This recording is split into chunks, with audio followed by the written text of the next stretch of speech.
Kami yang terlalu awal, biasanya kami molor, mohon maaf. Hari ini kita ada dua agenda. Yang pertama pemeriksaan lanjutan terhadap Dr. Rismond Hasyiholan Sianipar. Ini adalah kali ketiga di tingkat penyidikan. Sebelumnya sudah ada sekitar 8 video yang ditanyakan berkaitan dengan kasus ijazah palsu Saudara Joko Widodo.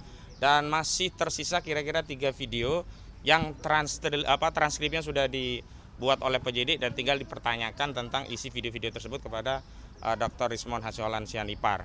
Yang belum itu adalah berkaitan dengan kegiatan saat ke Sulu tanggal 15 dan 16 April 2025 yang lalu. Selebihnya sejumlah podcast sudah diperiksa dan dijelaskan, termasuk kajian tentang apa yang menjadi dasar kesimpulan ijazah Saudara Joko Widodo itu tidak identik dan pembandingnya apa saja, teknologi atau sistem yang digunakan apa, dasar-dasarnya seperti apa, sebagaimana yang sebenarnya sudah kita ketahui, tapi tadi lebih rinci ya, karena ada istilah-istilah teknis yang dijelaskan, sehingga beberapa masalah atau kendala teknis yang bikin lama itu pertama print outnya sampai 24 berkas. Yang kedua, setiap halaman harus ditandatangani. Makanya kalau di total bisa ya 1000-an halaman begitu untuk berkas-berkas keseluruhannya, dan itu yang membuat lama. Belum lagi saat pengetikan ada tipu-tipu atau ada salah redaksi baik kata maupun kalimat yang itu membuat lama. Secara substansi, Dr. Rismond Hasyiholan Sianipar telah menjelaskan secara argumentatif dengan dalil-dalil ilmiah sesuai dengan kepakarannya sebagai ahli digital forensik.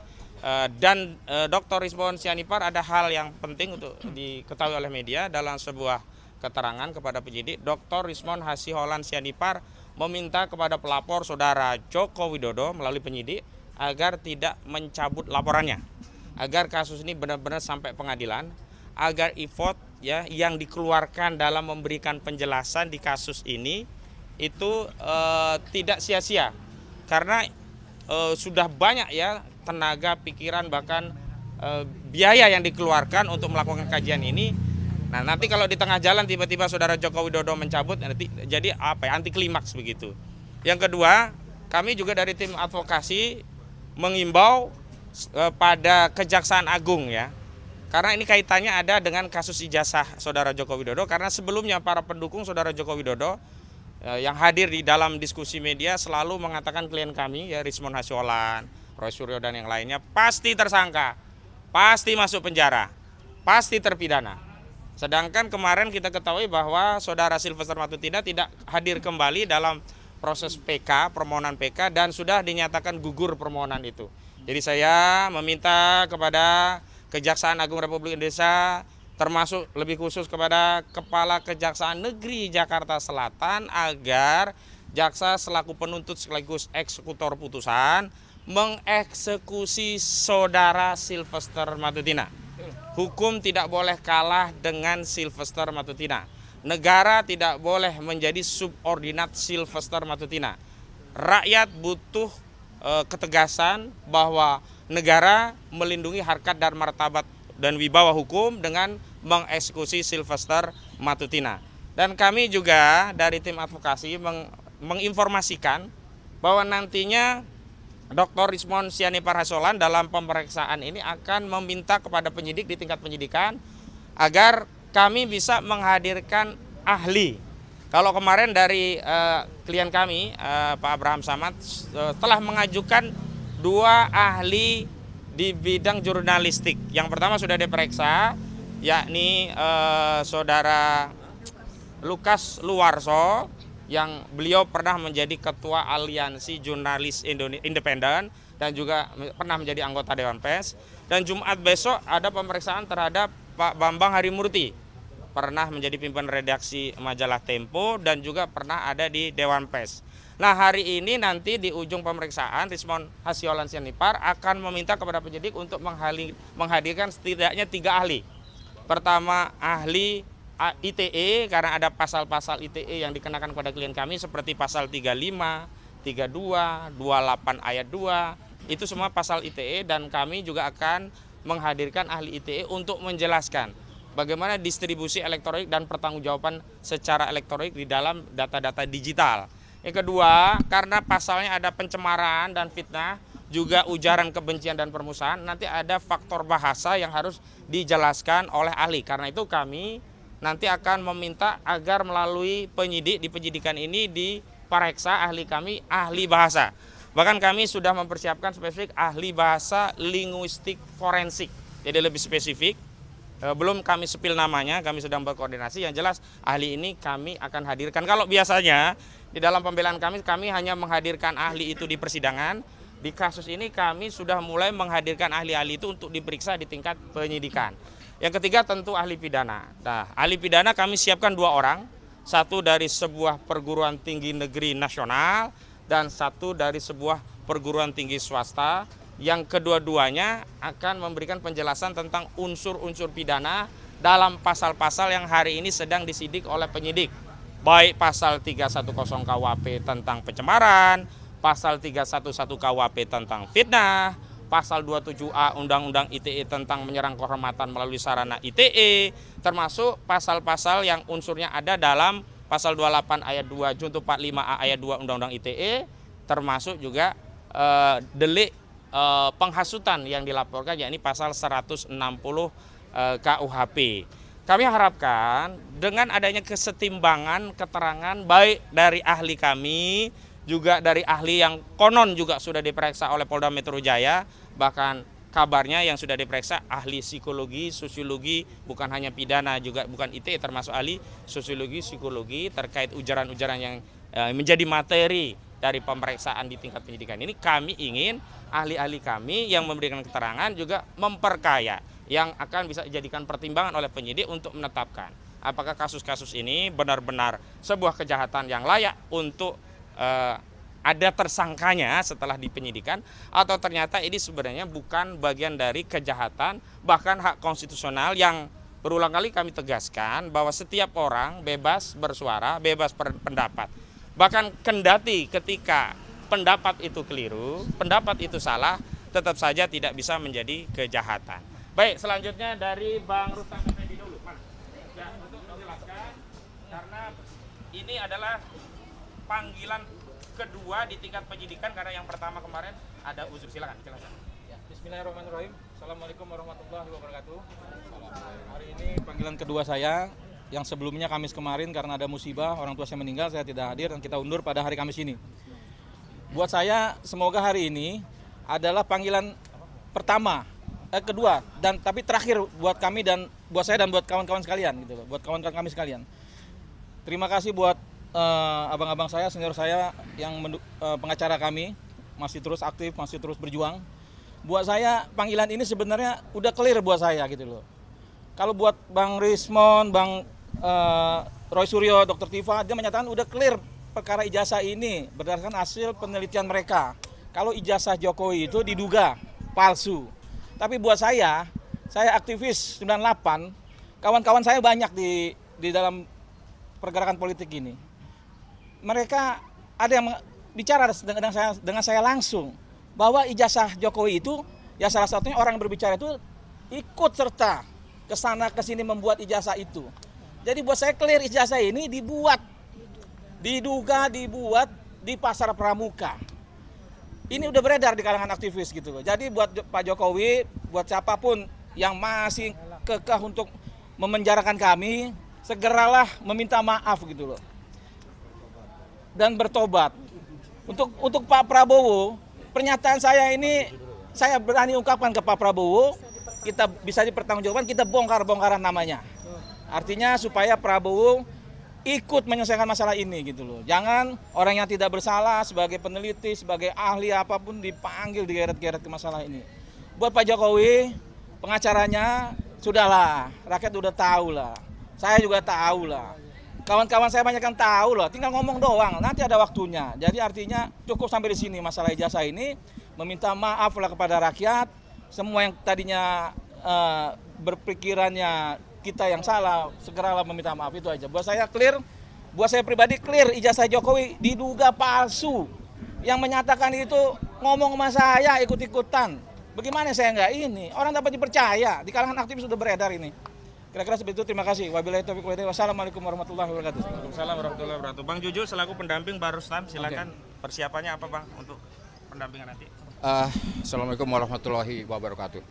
Sebetulnya saya menyoroti bahwa kasus ini bermula dari laporan polisi seorang Jokowi, gitu, Joko Widodo, ya, di mana dia melaporkan tanpa ada terlapornya sebetulnya yang konkret itu siapa.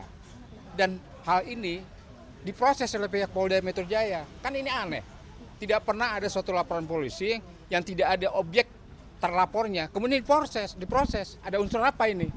Ini yang jadi pertanyaan saya. Dan ini akhirnya yang bermuara dari laporan polisi Joko Widodo itu, jadi akhirnya banyak rekan-rekan kami, apakah dia sebagai intelektual, peneliti, kemudian sebagai aktivis, pengacara pun sekalian, ya, yang jelas dilindungi oleh undang-undang advokasi, undang-undang advokat maksud saya, juga dilibatkan sini. Ada 2 orang itu ada 3 malah, Saudara Kurnia, Damai Herul Lubis, dan satu lagi Rijal Fadila juga sebetulnya seorang pengacara juga. Itu kan nggak benar itu.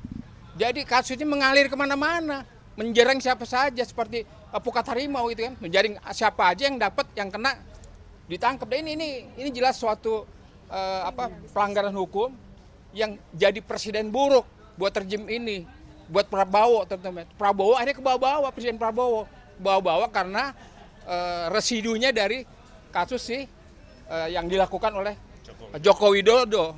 Nah ini Presiden Prabowo harus intervensi, ya, intervensi kasus ini dan segera dihentikan. Ini nggak ada masalah hukumnya sama sekali, tidak ada pelanggaran hukumnya, tidak ada PMH-nya, tidak ada unsur pidananya.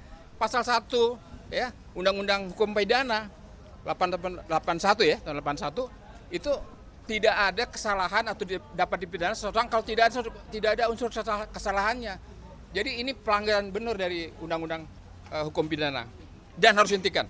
Ya, terima kasih. Baik, selanjutnya Bang Gafur Sangaji selaku pendamping Rismon Sianipar, bagaimana persiapannya? Iya. Jadi alhamdulillah. Dan saya infokan bersama ini sedang didampingi oleh tim yang lain karena tadinya mau menunggu dulu, mohon maaf, jadi sudah sempat diperiksa. Lanjut. Iya, jadi alhamdulillah hari ini Bang Rismon akan diperiksa sedang diperiksa untuk ketiga kalinya. Dari seluruh rangkaian pemeriksaan terhadap saksi-saksi, termasuk saksi terlapor, Bang Rismon ini spesial. Karena 3 kali diperiksa. Hanya seorang Bang Rismon yang penyidik mau memeriksa beliau sampai 3 kali. Yaitu dimulai dari hari Jumat, Minggu kemarin, kemudian lanjut hari Senin, kemudian lanjut lagi ini hari Kamis. Kenapa Bang Rismon ini sampai diperiksa 3 kali?